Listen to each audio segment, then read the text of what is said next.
کچھ ایسی اذیتیں ہوتی ہیں جو اذیت ناک ہوتی ہیں، لیکن اگر غلامی میں آ جائے نا آپ تو وہ اذیت ناک نہیں ہوتی، اس چبن میں مزہ آنے لگتا ہے۔ کئی درد بھی مزیدار ہوتے ہیں، کئی درد بھی، کبھی زخم ٹھیک ہونے پہ آ جائے نا تو اسے چھیڑو تو مزہ آتا ہے، اس لیے کہ کچھ درد بھی مزیدار ہوتے ہیں۔ آتش سے کسی نے کہا تو روتا بڑا ہے، اس نے کہا محبوب کی یاد میں تڑپتا ہوں، ابھی تو ایک دل ہے، میرے تو خواہش تھی کبھی دو ہوتے نا تو صحیح کر کے تڑپتا۔ رب نے دل ایک بنایا، کہتا وہ مزہ دیا ہے تڑپ نے کہ میری آرزو ہے یا رب میرے دونوں پہلوؤں میں دل بے قرار ہوتا۔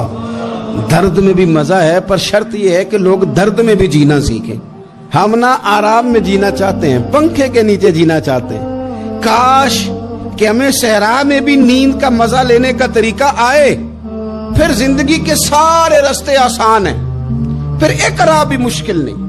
لیکن چونکہ حوصلہ نہیں، صبر نہیں، وہ والا قرار نہیں جو ایک مسلمان سے رب رسول کا مطالبہ ہے۔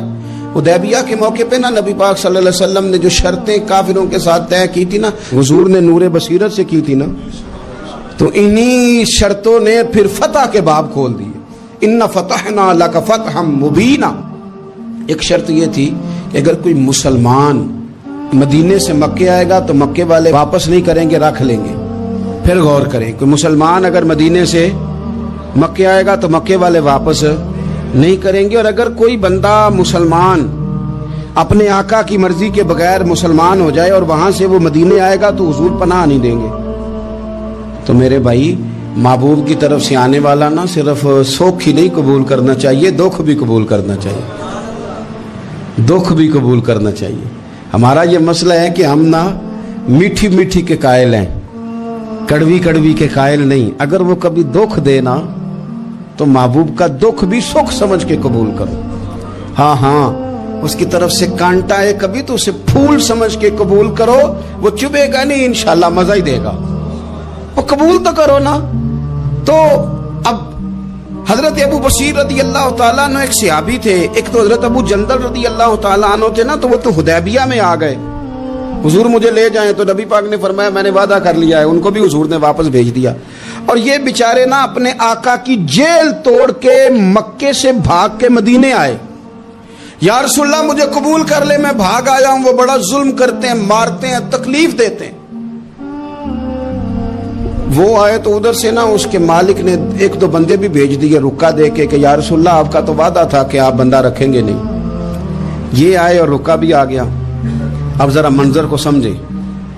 ہمارا تو یہ مسئلہ ہے کہ کہتے ہیں کہ میری 99 باتیں مانی ہیں، ایک نہیں مانی، لہذا میرا تعلق ہی کوئی نہیں۔ لیکن یہاں کیا کیفیت ہے؟ بندہ رو رہا ہے، تڑپ رہا ہے، حضور میں مار سے بچتا ہوا آیا ہوں، جیل توڑ کے آیا ہوں، مجھے قبول کر لیں۔ ادھر رکا آ گیا کہ آپ کا وعدہ تھا رکھیں گے نہیں۔ اب یہ کتنا مشکل مسئلہ ہے، لیکن رسول پاک علیہ الصلاۃ والسلام نے فرمایا ابو بصیر میں نے وعدہ کیا یار تجھے واپس جانا پڑے گا۔ ہوئے ہوئے ہوئے، لوگ تو کہتے ہیں نا کہ وہ پیر صاحب نے کہا تھا تو میرا کام نہیں ہوا، لہذا میری بیعت ہی گئی، چھٹی ہو گئی، ماحول ہی بڑا عجیب ہے۔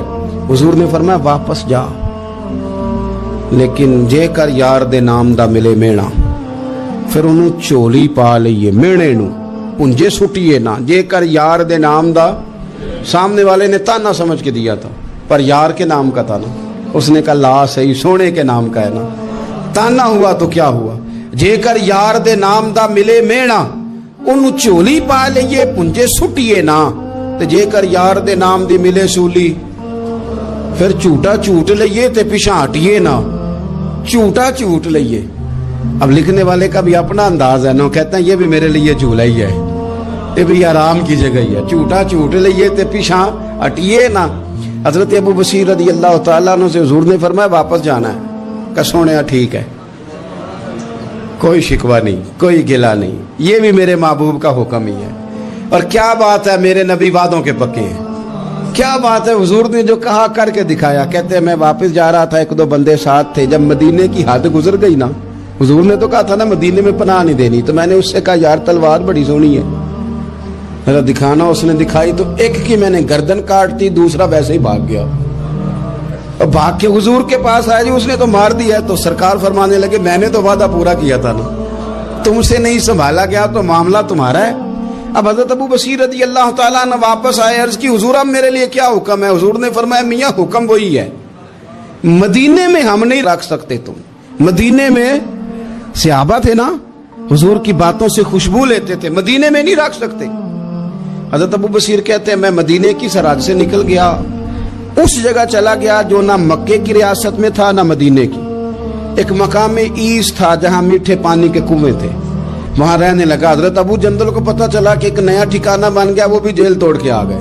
70 بندے آ گئے, وہاں سے قافلے گزرتے تھے کافروں کے.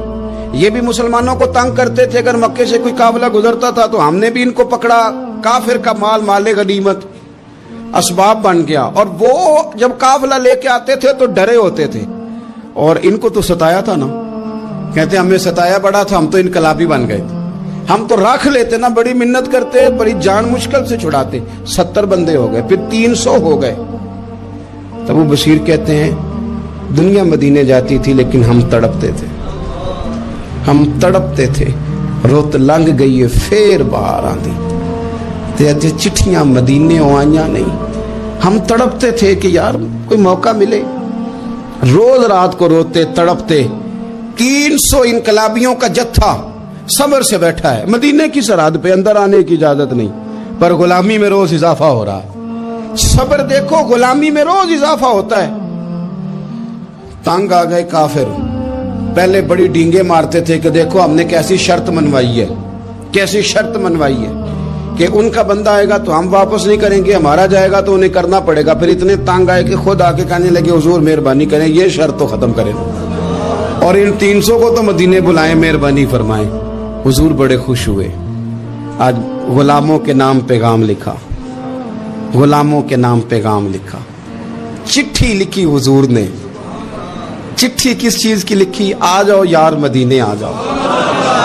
چٹھی آئی مدینے آنے کے لیے. حضرت ابو بشیر کے نام چٹھی گئی, آ جا یار مدینے, آ جا تیرے نام پیغام سب لائی ہے سرکار نبی سے, اور آیا ہے بلاوا مجھے دربار نبی سے.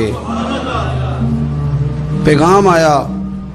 حضرت ابو بشیر اتنے بیمار تھے کہ نزع کا عالم تھا, لیکن اس عالم میں بھی انتظار تھا.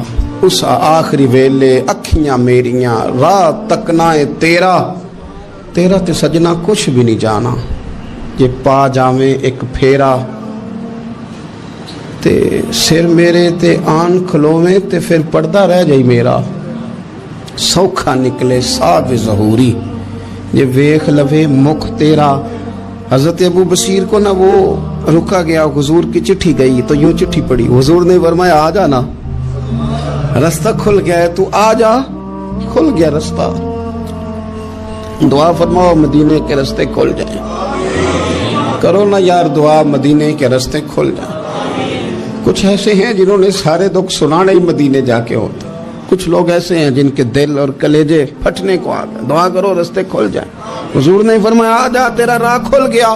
حضرت ابو جندل کہتے ہیں میں سرانے کھڑا تھا, حضرت ابو بشیر کے خط پڑھا, مسکرائے, اشارے سے کہنے کہ دیکھ میرے نبی کا خط ہے, حضور کی چٹھی میرے نام آئی ہے, پڑھنا. میں نے بھی پڑھی, پہلے روئے پھر کلمہ پڑھا, پھر میرا ہاتھ تھاما, روح ہی پرواز کر گئی. ہمیشہ کے لیے, ہمیشہ کے لیے. وہ ظاہری جسم کے ساتھ تو مدینے نہ پہنچے, پر قبر میں گئے تو مدینے والے کی زیارت نصیب ہو گئی. قبر میں حضور کی زیارت نصیب ہو گئی. قبر میں حضرت ابو جندل کہتا ہے میں نے جنازہ پڑھا, اور اسی مقام پہ جہاں انہوں نے انتظار کیا تھا نا, وہ مقام میں انتظار ان کا مزار بنا. مزار کے ساتھ مسجد بنی, مسجد کا نام مسجد ابو بشیر رکھا گیا. انہوں نے اس انتظار میں جان دے دی, پر صبر کیا. شکوہ